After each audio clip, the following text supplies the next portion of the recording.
함께 말씀 보겠습니다. 사도행전 4장 13절에서 22절까지의 말씀입니다. 사도행전 4장 13절에서 22절까지의 말씀 보겠습니다.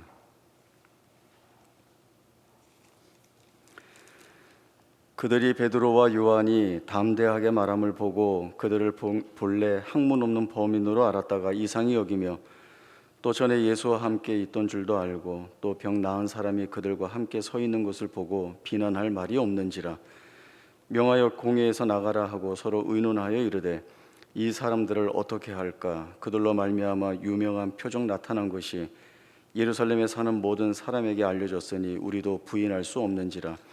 이것이 민간에 더 퍼지지 못하게 그들을 위협하여 이후에는 이 이름으로 아무에게도 말하지 말게 하자 하고 그들을 불러 경고하여 도무지 예수의 이름으로 말하지도 말고 가르치지도 말라 하니 베드로와 요한이 대답하여 이르되 하나님 앞에서 너희의 말을 듣는 것이 하나님의 말씀을 듣는 것보다 옳은가 판단하라. 우리는 보고 들은 것을 말하지 아니할 수 없다 하니 관리들이 백성들 때문에 그들을 어떻게 처벌할지 방법을 찾지 못하고 다시 위협하여 놓아주었으니 이는 모든 사람이 그 된 일을 보고 하나님께 영광을 돌림이라. 이 표적으로 병 나은 사람은 40여세나 되었더라. 아멘. 사도행전 3장에 있었던 나면서부터 걷지 못하던 자가 일어나 걷게 되는 사건이 계속 이어지고 있습니다. 이 기적을 목격한 많은 사람들은 어떻게 이 기적이 일어났는가 의아해하면서 이 기적을 일으킨 사람이라고 생각하는 베드로와 요한에게 몰려들었습니다. 이때 베드로는 우리 개인의 권능과 경건으로 낫게 한 것이 아니라 하나님께서 죽은 자 가운데서 살리신 그 예수로 말미암아 난 믿음이 이 사람을 낫게 했다라고 말씀함으로 인하여서 이 기적의 주체가 자신들이 아니라 예수님이시다라고 하는 분명한 사실을 가르치게 됩니다.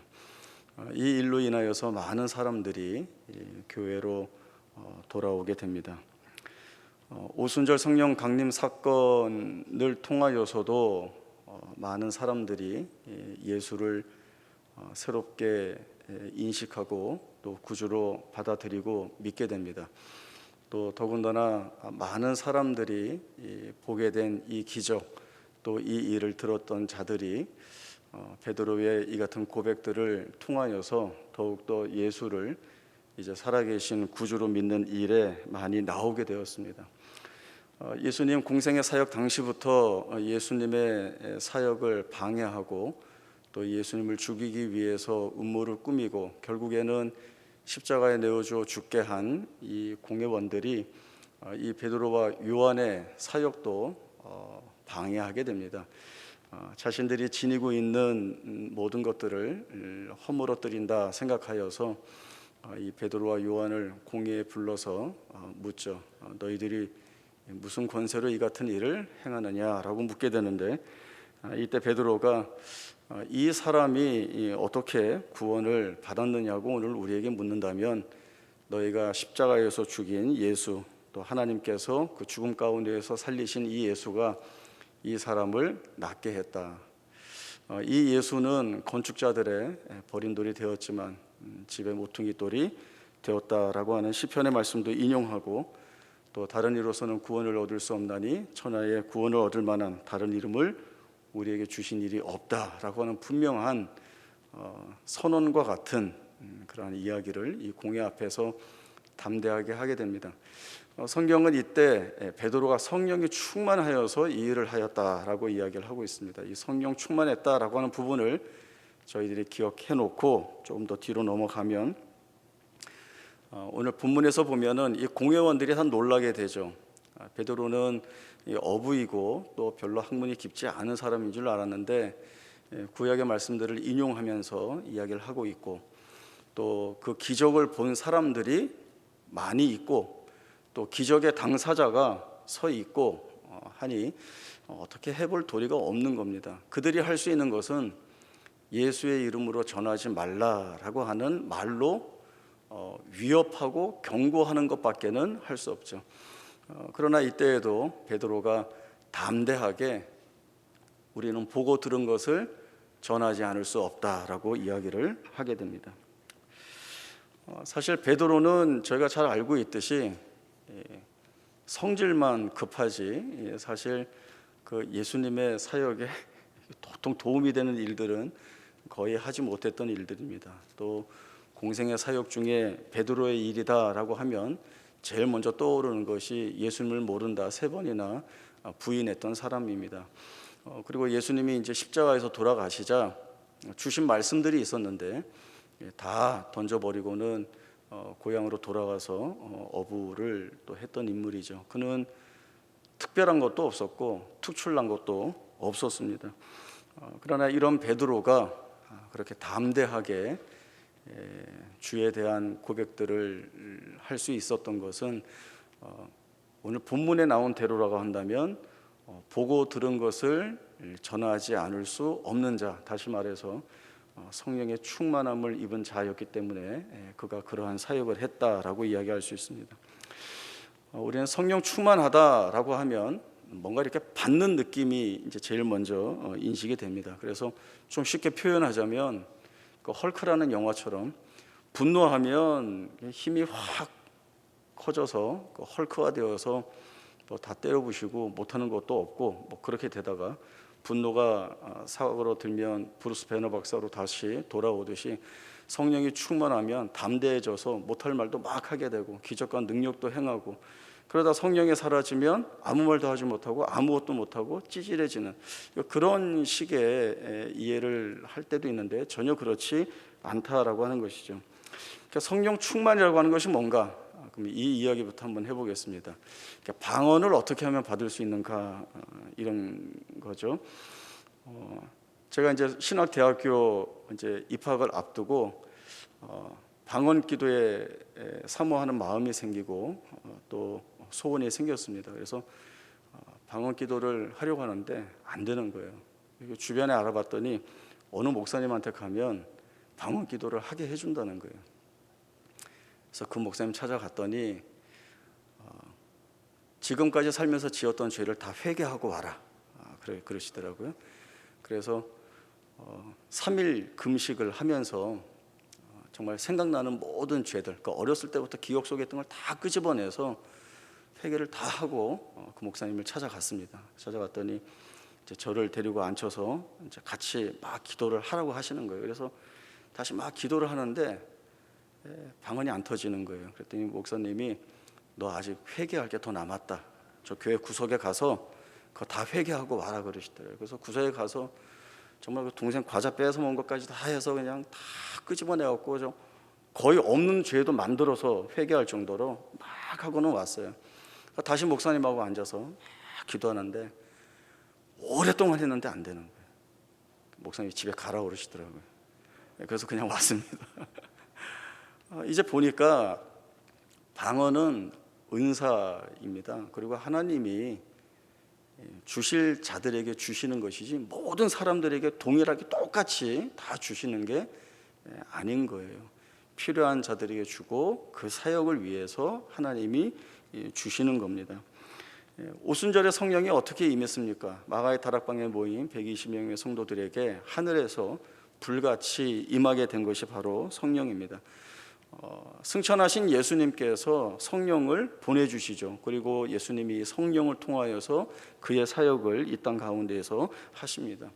어떤 사람들이 이 성령을 받았는가라고 할 때 오늘 본문에서 답을 찾아보면 동일하게 보고 들은 것을 전하지 않을 수 없는 자, 다시 말해서 예수님의 구속 사역을 곁에서 보고 또 주님의 말씀을 들었던 자들, 그래서 그 보고 들은 것 때문에 예수님을 참 메시아로 고백하고 구주로 고백하는 자들, 믿는 자들, 그들에게 성령이 임하게 됩니다.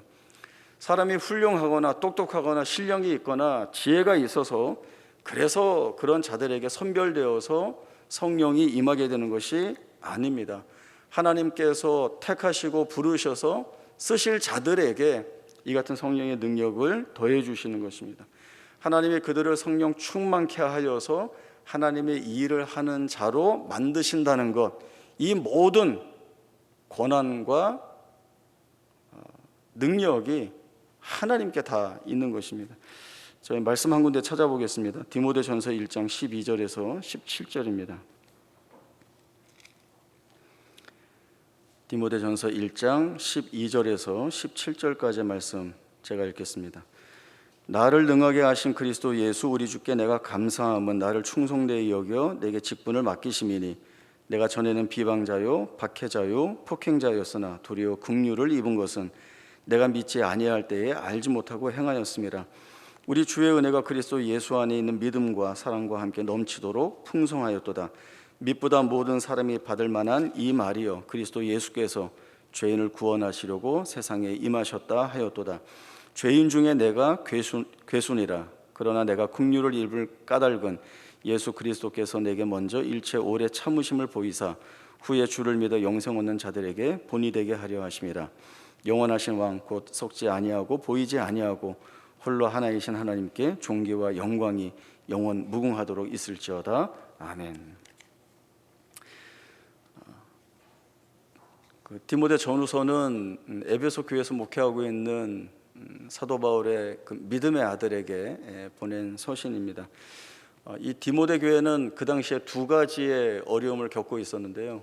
교회 밖으로부터는 많은 핍박과 시련을 겪고 있었고, 또 교회 내부로부터는 그 교회 안에 들어온 이단 사상들과 싸워야 하는 그 어려움을 겪었습니다. 교회가 외부나 내부적으로 실제적인 위협 앞에 놓여 있었고, 또 그런 위협들은 실제적인 위기들을 교회 안에 만들어냈습니다. 핍박과 시련으로 인하여서 교회를 떠나는 자들, 배교하는 자들이 있었고, 또 이단 사상에 휘말려서 진리의 말씀을 버리고 현혹된 사상에 따라가는 자들이 많이 있었던 것이죠. 교회가 힘이 없어 보이는 겁니다. 또 하나님이 왜 이런 것들을 막아주시지 않는가라고 하는 질문들이 충분히 나올 수 있습니다. 교회를 목회하고 있는 디모데에게도 그 같은 마음이 있지 않았겠습니까? 이런 디모데에게 사도 바울이 자기의 고백과 또 그 고백을 간증처럼 사실은 이 디모데 전후서를 써서 보내어서 위로하고 격려하고 있는 것이죠. 바울이 이야기하고 있는 것은 내가 어떠한 자였는지 한번 돌아봐라 라고 하는 이야기를 하고 있습니다. 내가 전에는 폭행자요 비방자요 행악자였다 라고 하는 겁니다. 그리고 내가 아무 쓸모없는 그런 자였는데 주께서 일체 오래 참으심으로 긍휼을 보이셔서 나를 이러한 사도라고 하는 직분으로 세워주시고 또 그 일을 감당할 수 있는 은혜를 주셨다라고 하는 것이죠. 좀 더 다른 고백을 한번 보겠습니다. 고린도전서 15장 1절에서 11절입니다. 고린도전서 15장 1절에서 11절까지의 말씀 보겠습니다. 형제들아, 내가 너희에게 전한 복음을 너희에게 알게 하노니 이는 너희가 받은 것이요 또 그 가운데 선 것이라. 너희가 만일 내가 전한 그 말을 굳게 지키고 헛되이 믿지 아니하였으면 그로 말미암아 구원을 받으리라. 내가 받은 것을 먼저 너희에게 전하였노니 이는 성경대로 그리스도께서 우리 죄를 위하여 죽으시고 장사 지낸 바 되셨다가 성경대로 사흘 만에 다시 살아나사 게바에게 보이시고 후에 12 제자에게와 그 후에 500여 형제에게 일시에 보이셨나니 그 중에 지금까지 대다수는 살아있고 어떤 사람은 잠들었으며 그 후에 야고보에게 보이셨으며 그 후에 모든 사도에게와 맨 나중에 만삭되지 못하여 난 자 같은 내게도 보이셨느니라. 나는 사도 중에 가장 작은 자라. 나는 하나님의 교회를 박해하였으므로 사도라 칭함 받기를 감당하지 못할 자니라. 그러나 내가 나 된 것은 하나님의 은혜로 된 것이니 내게 주신 그의 은혜가 헛되지 아니하여 내가 모든 사도보다 더 많이 수고하였으나 내가 한 것이 아니요 오직 나와 함께 하신 하나님의 은혜로라. 그러므로 나나 그들이나 이같이 전파하며 너희도 이같이 믿었느니라. 사도 바울이 예수님의 그 부활을 증언하면서 이 이야기를 합니다. 맨 나중에 만삭되지 못하여 난 자 같은 내게도 주께서 보여주셨다라고 하는 겁니다. 그러면서 나는 사도 중에 가장 작은 자라는 거죠. 왜요?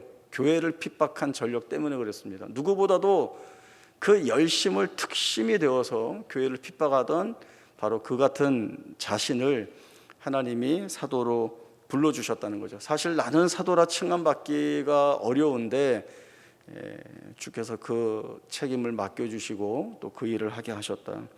그렇게 나의 나된 것은 하나님의 은혜이고 이것이 너무 감사해서 내가 다른 사도보다 더 열심히 일하였는데 이것마저도 하나님의 은혜로 된 것이지 내가 한 것이 아니다라고 하는 고백을 하고 있습니다. 디모데에게 이 이야기를 하고 있는 겁니다. 나 실력이 있어서 사도된 것 아니다. 내가 어떤 능력이 보란듯하게 있어서 이 일에 부름받은 것이 아니다. 하나님의 모든 섭리 안에 내가 부름을 받았고 그 섭리로 인하여서 쓰임을 받고 있고 그 쓰임 받는 모든 일에 드러내야 할 능력이나 실력들을 주께서 다 채워주시고 또 내가 고난 가운데 있든지 어떠한 자리에 있든지 간에 상관없이 그 모든 과정들을 주께서 나와 함께 하시고 나를 두려워하지 않게 하시고 나를 담대하게 만들어 주셔서 주의 일을 행해 나가는데 내가 아무 부족함 없이 그런 일들을 다 감당했다라고 하는 것이죠.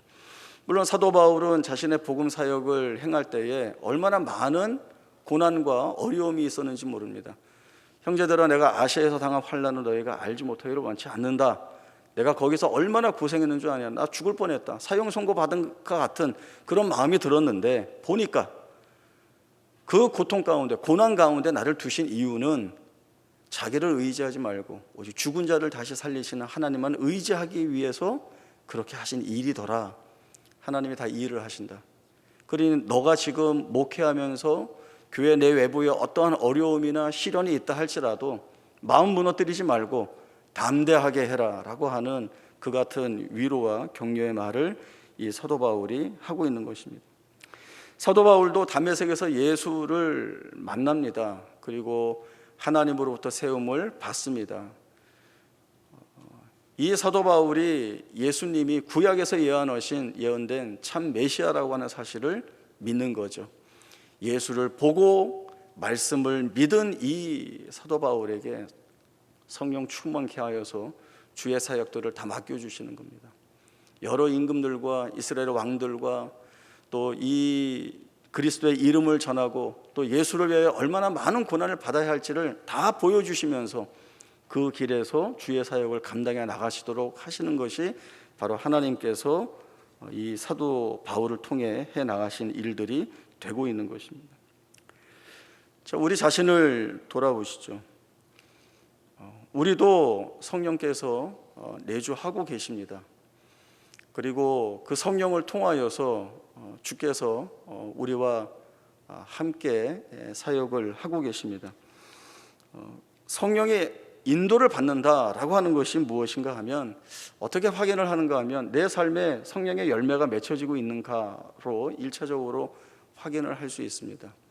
성령의 9가지 열매가 말씀이 되어지죠. 그러한 성령의 열매들이 내 삶에서 인위적으로 내가 만드는 것이 아니라 정말 내 삶 속에서 예수를 구주로 의지하고 그 하나님의 일하심을 고백하면서 그러한 성령의 열매들이 결실이 되어지고 있는가 1차적으로 확인할 수 있고, 또 하나는 이것입니다.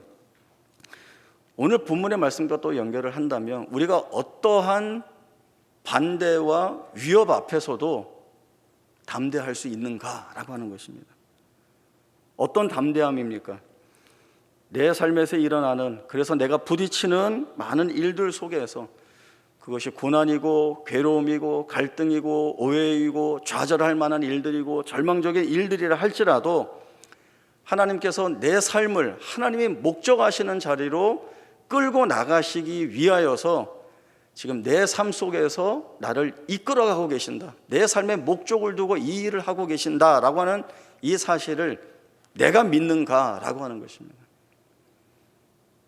하나님이 내 삶의 주인이 되어서 하나님의 목적을 이루기 위해서 내 삶을 붙들고 계시고 그 하나님이 이끌고 계시는가, 그걸 믿는가, 그래서 담대한가 라고 하는 확인을 우리 스스로 해봐야 하는 것입니다.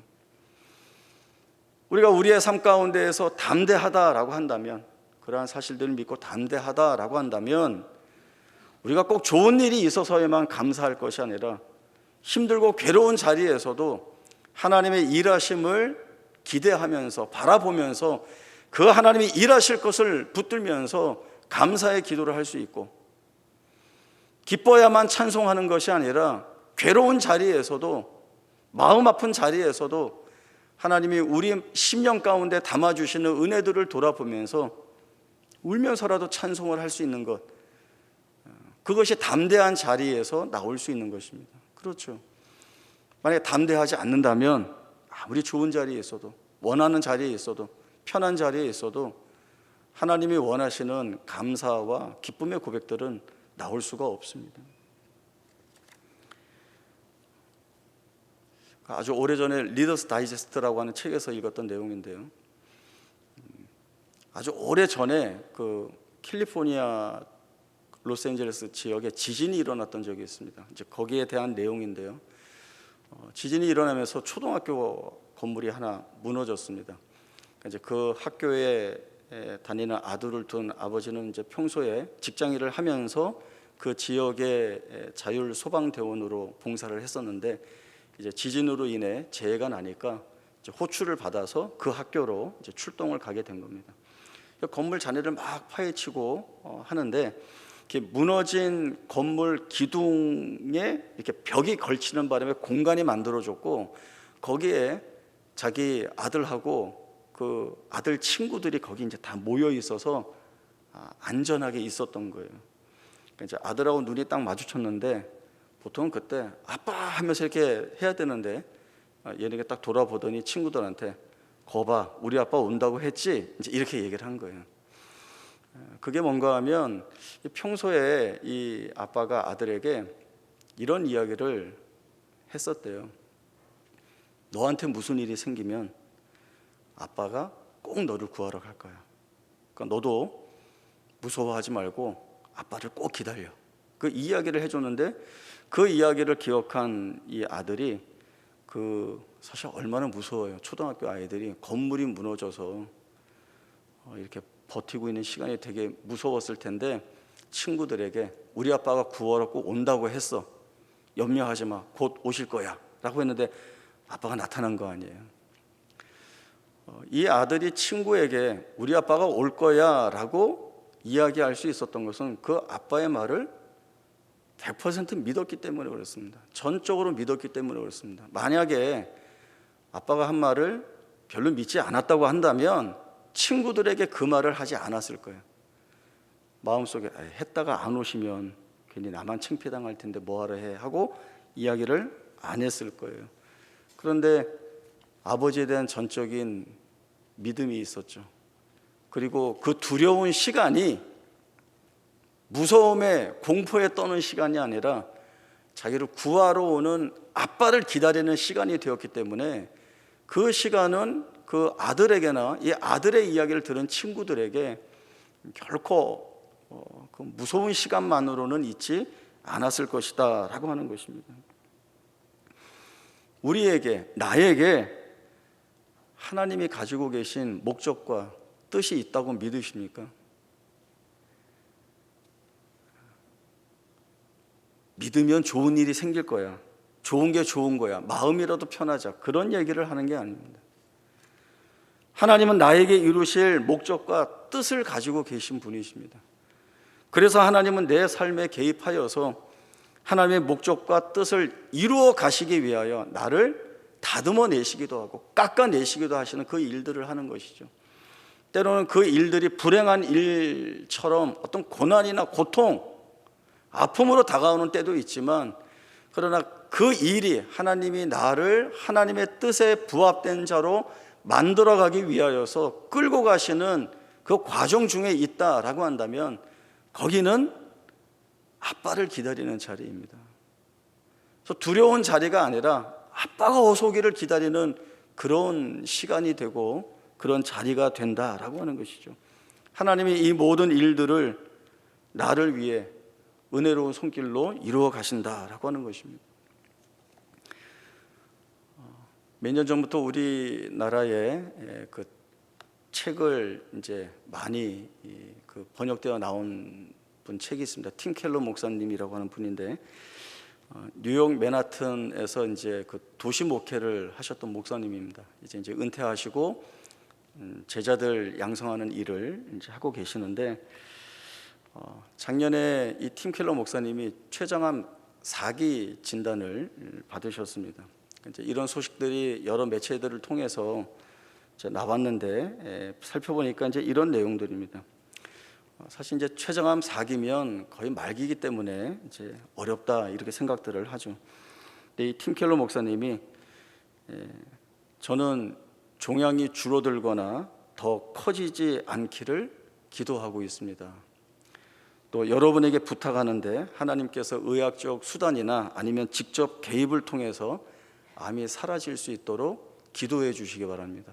이렇게 기도를 요청을 했습니다. 우리는 유명한 목사님이시고 그 교회도 100개 넘게 다 이렇게 막 분리개척하셨던 분이고 그런 분이면 뭐 기도 부탁도 안 하고 그냥 쓱 병이 낫기도 하고 또 뭐 부르시면 가면 되지 뭐 이렇게 얘기할 것 같은데 그렇게 하지 않으셨다는 거예요. 자기도 기도하고 중보기도 요청하고 기도하는 사람과 마음을 합하여서 그 일에 매달리고 자기 자신과 가족과 자기를 아는 모든 사람들에게 함께 기도하면서 매달릴 걸 다 하는 거죠. 그리고 하나님께서 결정하시는 바를 온전히 기다린다라고 하는 것이 이 팀 켈러 목사님의 마음이라고 하는 것이죠. 이 팀 켈러 목사님도 자기 자신의 투병의 과정을 거쳐오면서 사도 바울과 같은 고백, 또 히브리서 저자의 고백을 자신의 고백으로 삼고 있다 이렇게 이야기했습니다. 어떤 경우에도 우리 앞에 놓인 경주를 인내로 달리며 그리고 그 안에서 하나님을 계속 찬양하고 싶다라고 하는 고백을 했습니다. 팀 켈러 목사님이 앞으로 미래가 어떻게 될지 모르겠습니다. 그러나 무엇이든 준비가 되어 있습니다. 나를 위해 기도해 주십시오. 그러나 하나님이 어떤 결정을 내리든 나는 준비가 되어 있습니다. 하나님은 우리 모두를 그리스도의 장성한 분량에 충만한 데까지 이르게 하십니다. 그것이 하나님이 우리에게 가지고 계신 목적입니다. 이 일을 위해서 오늘도 또 내일도 우리의 삶에 찾아오셔서 우리의 삶에 직접적으로 개입하시고 이끌고 계십니다. 이 하나님의 인도하심과 이끄심이 목적을 가지고 계시다는 사실을 알아서 지금 우리가 그 목적을 향해 나아가고 있다라고 하는 이 사실을 분명히 인지하고 있어야 합니다. 그래서 우리가 힘들고 어려운 일을 만나더라도 또 우리가 어떻게 감당할 수 없는 일 앞에 서더라도 때로는 이대로 끝인가 싶은 때에 그때에도 하나님이 찾아오셨기에 여기에 주의 뜻을 담으시고 은혜를 담아주시고 그리고 그 은혜 담아주신 것을 우리로 하여금 보게 하심으로 우리의 믿음 있는 고백을 끌어내시기 위해 오늘도 우리 앞에 서 계시다라고 하는 것입니다. 이 같은 사실을 알아서 그 고백으로 믿음 있는 고백을 드리는 자리에 우리가 서야 우리가 우리의 모든 삶의 정황 앞에 담대한 자로 설 수 있는 것입니다. 우리는 연약합니다. 우리는 부족합니다. 또 부패한 본성도 있습니다. 그래서 나 자신의 생각들을 더 쫓아갈 때도 많이 있고 그리고 불평할 때도 있고 하나님 앞에 왜 이러시냐고 소리 지를 때도 많이 있습니다. 그러나 그 모든 과정들, 우리의 모든 행동들을 하나님이 사도 바울을 긍휼히 여기심으로 끝까지 기다리신 것처럼 우리를 그렇게 긍휼히 여겨주시고 그 푸념과 불평과 원망을 다 받으신 후에 우리에게 은밀한 말씀을 주시죠. 나는 너를 이렇게 만들겠다라고 하는 겁니다. 너는 세상에 뺏길 자가 아니다. 내가 너를 보고 있고 내가 너를 위해 일하고 있고 너는 이 일한 내 앞에 나와 서야 한다. 난 여기에서 너를 만나고 싶다 라고 하는 말씀을 주시고 있습니다. 우리가 그 자리로 자꾸 가면 담대해집니다. 무서울 곳이 없습니다. 아버지가 와서 구해주겠다는데, 구하러 오고 있는데, 그리고 구해주는데 무엇이 두렵겠습니까? 우리가 마냥 순전하고 순진할 수는 없지만 그런 순전한 마음으로 아버지 앞에 설 때에 이 아버지께서 우리에게 보여주실 것은 너무나 많습니다. 우리에게 부어주실 은혜들은 한량이 없습니다. 고난받고 있는데 여기 하나님 만나는 자리야. 이게 한 번에 되겠습니까? 울고 불고 싸우고 매달리고 도망갔다가 다시 잡혀오고 어느 날 울다가 눈 떠보니까 뭔가 깨달을 것 같고, 그러니까 이런 과정들을 수없이 거치면서 하나님이 어떤 분이신지를, 또 오늘 내 삶에 찾아오셔서 가지고 계신 목적을 이루시기 위해 내 편을 들고 계시다는 것들을 보여주십니다. 이 하나님 붙드는 것이 우리가 살고 있는 내 삶 가운데서 가장 담대할 수 있는 이유입니다. 하나님, 이분으로 인하여 얻는 이보다 더 큰 위로와 격려가 없고 이보다 더 큰 힘이 없습니다. 다윗이 고백하죠. 나의 힘이 되신 여호와여, 내가 주를 사랑합니다. 그는 그 고백을 할 수밖에 없습니다. 하지 않을 수 없습니다. 그런 하나님을 그가 만나고 경험했고 보았기 때문에 그렇습니다. 여러분, 우리가 같이 보고 들은 것이 있지 않습니까? 하나님 내 삶에 찾아오셔서 일하신 흔적들이 얼마나 많이 남아 있습니까? 뒤돌아보면 걸음걸음이 아니라 켜켜이 쌓여 있죠. 얼마나 감사합니까? 보고 들은 것을 여러분의 삶 안에서 드러내시기 바랍니다. 드러내시는 그 시간과 과정들이 깊어지고 또 길어지고 든든해질수록 우리는 우리 삶 앞에 담대하게 서서 하나님이 원하시는 그 영광의 찬송이 되는 자로 살아갈 수가 있게 됩니다. 이 귀하고 복된 자리로 부름받고 있는데 그 자리에 함께 설 수 있는 귀한 은혜가 있기를 바랍니다. 기도하겠습니다. 하나님 아버지, 은혜를 감사합니다. 창세전에 저희를 택하여 부르시고 오늘도 너희가 내 자녀라, 내가 너희를 붙들고 있다 말씀하시며 우리의 삶의 목적을 두시고 우리를 은혜 가운데 이끌어 주시니 감사합니다. 때로 우리가 어리석어서 하나님의 일하심과 역사하심과 또 개입하심을 놓치고 내가 내 힘으로 무엇을 하려고 하고, 또 아니면 하나님께 원망과 불평을 쏟아내지만 그러나 그 중에서도 하나님 우리 위하여 일하고 계셨습니다. 저희를 단련하고 훈련시키고 계셨습니다. 그 모든 것들이 우리에게 은혜이고 복입니다. 하나님께서 오늘도 우리의 삶의 목적을 가지고 이끌고 계시니 그 하나님의 일하심이 내 생애에 충만하게 채워져 있음으로 인하여서 담대하게 우리의 삶의 길을 걸어갑니다.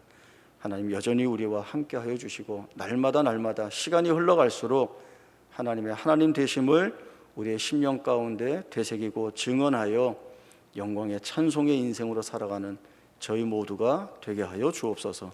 거룩하신 예수님의 이름으로 기도하옵나이다. 아멘.